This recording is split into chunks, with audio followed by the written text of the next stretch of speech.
Hi class, let's keep learning about narrative nonfiction. Narrative means story and nonfiction means not pretend or real.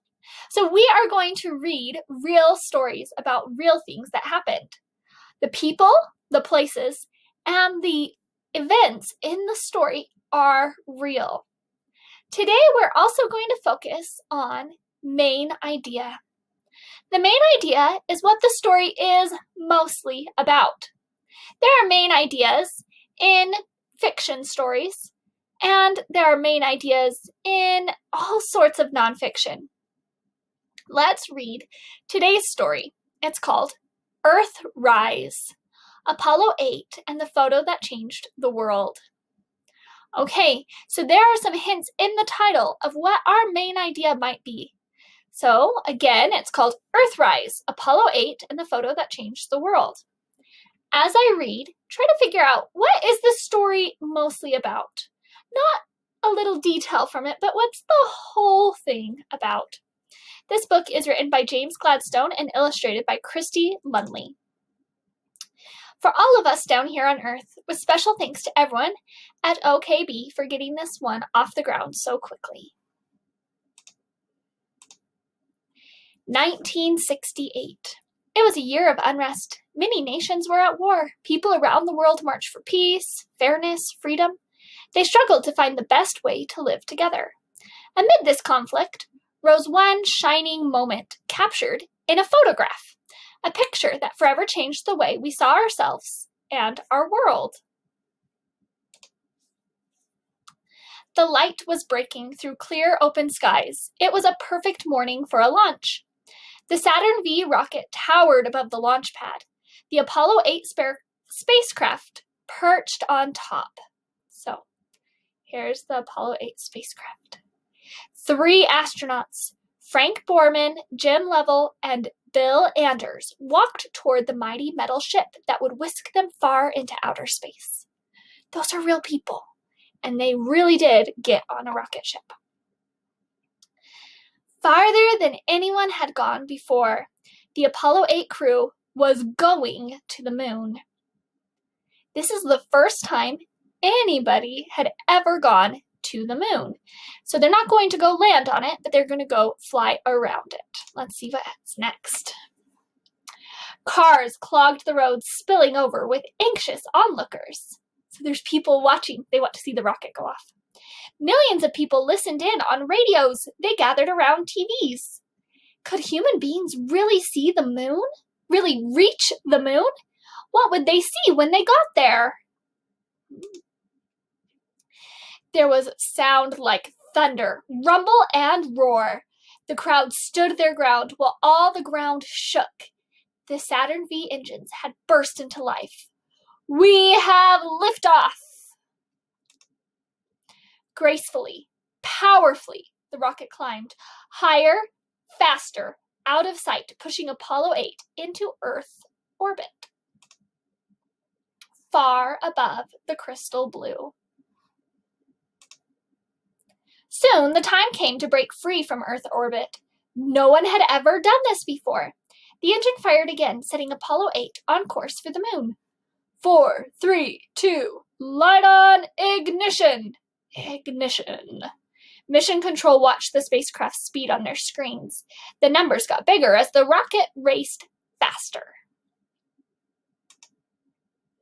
Then, just as planned, the Saturn V engine shut off and broke away from Apollo 8. So it was connected here and then it breaks off. That was the plan, and that's really how it happened. Now the spacecraft was coasting on a human dream, speeding the crew off to another world. Oh, I have to move myself. The further they traveled, the more awesome the view. The astronauts saw the whole turning Earth. No countries, no borders, floating in the vastness of space. Everyone they loved was on that tiny blue planet, and it was shrinking, getting smaller each time they looked. On their third day out, the crew put on a show. They pointed a TV camera toward Earth. The picture, all crackly, black and white, went around the world. You're looking at yourselves from 100 80,000 miles out. Everyone who watched was amazed by this mysterious sight. There she is, floating in space. So for the first time ever, people were able to watch a video of the Earth that they were standing on. How cool is that? Soon after the broadcast, the astronauts arrived, the moon came into view, the spacecraft dipped into orbit, and the crew got to work taking pictures of the rocks and craters below.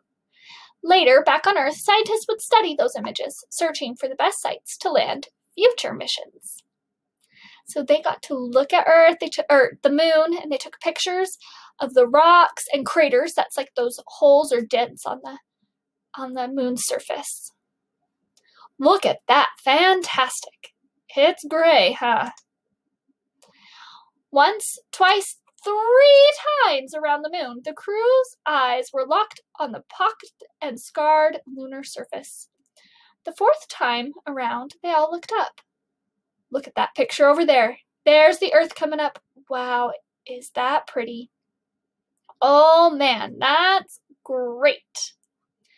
You got a color film, Jim? Hurry, quick, hurry up. Earth, a soft swirl of color, an oasis of life, was rising above the lifeless rock of the moon.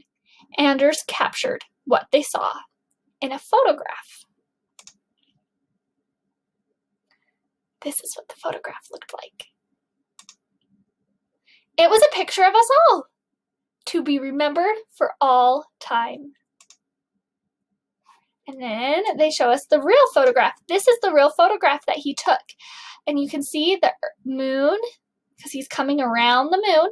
So you can see some of the moon, and then the Earth, it's rising. So they call it Earthrise, like the sunrise or the moonrise. What do you think of that story? It's a true story. That's really what happened. And this photograph was taken. What's the whole story about? The whole story is about the Apollo 8 mission, or when they went to the moon and got to see Earth from this far away. They thought it was so beautiful. Here's a little bit of extra that they say about the book, and it says in here that when they saw Earth like this with no borders and a home to all people, that's when some people started to think about having a holiday called Earth Day, and some people still celebrate that now. And there was one cool thing. One of Frank Borman, he's one of the astronauts that was there, he said seeing the moon like that was the most beautiful, heart-catching sight of his life. I liked this book. It was a pretty cool one. And the main idea of this book is